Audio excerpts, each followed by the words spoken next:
सोचिए अगर आप कभी अमेज़न के जंगल में जंगली और खतरनाक जानवरों के बीच खो जाते हैं और इंसानी बस्ती तक पहुंचने के लिए आपको एक नदी पार करने की जरूरत है जो कि पिरान्हा जैसी खतरनाक मछली से भरी हुई है, और दूसरी तरफ पहुंचने के लिए नदी पार करना ही आपके पास बचा एकमात्र रास्ता है। तब ऐसी स्थिति में आप कैसे सुरक्षित और सफल तरीके से इस नदी को पार करेंगे, चलिए जानते हैं हमारी इस वीडियो में। इससे पहले कि हम आगे बढ़े, हमारे लिए ये जान लेना बहुत ही जरूरी है कि आखिर पिरान्हा मछली होती कैसी है और ये जंगल में कैसा व्यवहार करती है। दोस्तों, पिरान्हा बहुत ही ज्यादा खतरनाक होती है जो कि भूख लगने पर किसी का भी शिकार कर सकती है, फिर चाहे वो शिकार इंसान ही क्यों ना हो, ये उन्हें भी नहीं छोड़ती। पिरान्हा इतनी ज्यादा खतरनाक भी हो सकती है, ये बात सबसे पहले अमेरिका के तत्कालीन प्रेसिडेंट टेडी रूजवेल्ट ने जाना था, जिन्होंने 1913 में साउथ अमेरिका का दौरा किया। उस दौरे के दौरान उन्होंने देखा कि कुछ स्थानीय लोग एक नदी के किनारे खड़े हुए हैं जो कि पिरान्हा मछलियों से भरी हुई है, और इस नदी को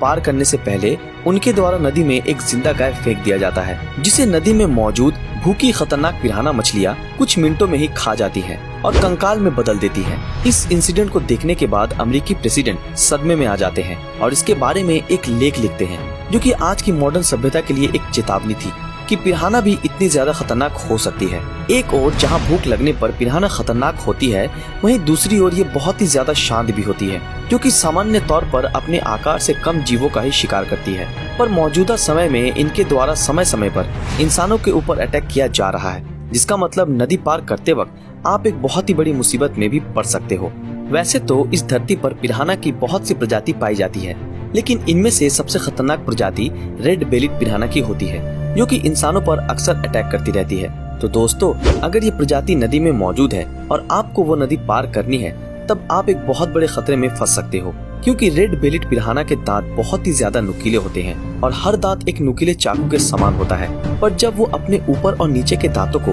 एक दूसरे से कनेक्ट करते हैं, तब ये किसी कैंची की तरह काम करती है, और अगर गलती से भी पिरान्हा ने इन दांतों से आपकी उंगलियां या टो पर काट लिया, तब आपकी उंगली और टो दोनों ही आपके शरीर से अलग हो जाएंगी। तो अब आपके लिए सुरक्षित तरीके से पिरान्हा से भरी हुई नदी पार करने से पहले इन चीजों का ध्यान रखना बेहद जरूरी है। सबसे पहले आपको ये सुनिश्चित कर लेना चाहिए कि आप किस समय जंगल जा रहे हैं, क्योंकि अगर आप जून से लेकर अगस्त तक की गर्मियों में जंगल जाते हो और ऐसे में आपको नदी पार करने की जरूरत पड़ती है, तब आपको इस समय ज्यादा खतरा हो सकता है, क्योंकि साउथ अमेरिका में गर्मियों के दौरान नदियां सूख जाती है और उनमें शिकार भी कम बचता है, जिस वजह से जून से अगस्त तक भूखी पिरान्हा आपको आसानी से अपना शिकार बना सकती है। इसी के साथ याद रहे कि आपके शरीर पर कोई चोट ना लगी हो, क्योंकि पिरान्हा खून को बहुत ही आसानी से स्मेल कर लेती है और उस वक्त आपकी चोट आपकी मौत का कारण भी बन सकती है। दोस्तों, पिरान्हा से भरी नदी पार करने के लिए सबसे जरूरी चीज है आपका कॉमन सेंस, जो कि नदी में कम खतरे वाली जगह चुनने में आपकी मदद करेगा।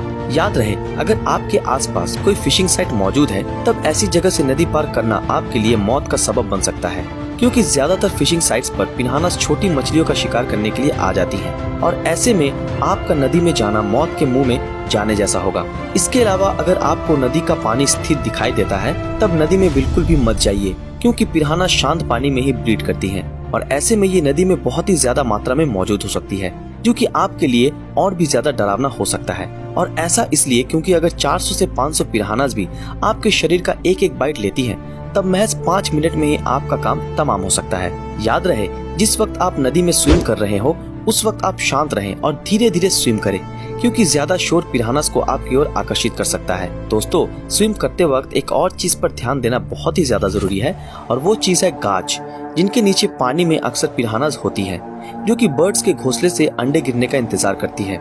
इसलिए तैरते वक्त किसी गाज के नीचे से बिल्कुल भी ना निकले और नदी के बीच में ही स्विम करें। यहाँ तक आते आते आप एक चीज तो समझ ही चुके होंगे कि पिरान्हा को दो चीजें यानी कि खून और आवाज बहुत ही ज्यादा अट्रैक्ट करती है। मतलब अगर आप चोटिल हैं और मुश्किल कंडीशन में लाउड म्यूजिक सुनना पसंद करते हैं, तो याद रहे कि आपके लिए नदी में जाना मतलब मौत को गले लगाने जैसा होगा, क्योंकि इन दोनों कंडीशंस के साथ आपके सरवाइव करने के चांसेस बहुत ही ज्यादा कम हो जाएंगे। हालांकि इनसे इतना ज्यादा डरने की जरूरत भी नहीं है, क्योंकि पिरान्हा इंसानों पर बहुत ही कम अटैक करते हैं। पर अगर आप नदी में जाते वक्त सावधानी नहीं रखते, तब आपके साथ कभी भी कुछ भी हो सकता है, क्योंकि मुसीबत बिना बताए आती है। तो दोस्तों, कैसा लगा आप लोगों को हमारा ये वीडियो, हमें कमेंट में जरूर बताएं। अगर ये वीडियो आप लोगों को पसंद आया तो इस वीडियो को लाइक और ज्यादा से ज्यादा शेयर जरूर करें। तो फिर मिलेंगे आपके साथ अगले वीडियो में, तब तक के लिए अलविदा।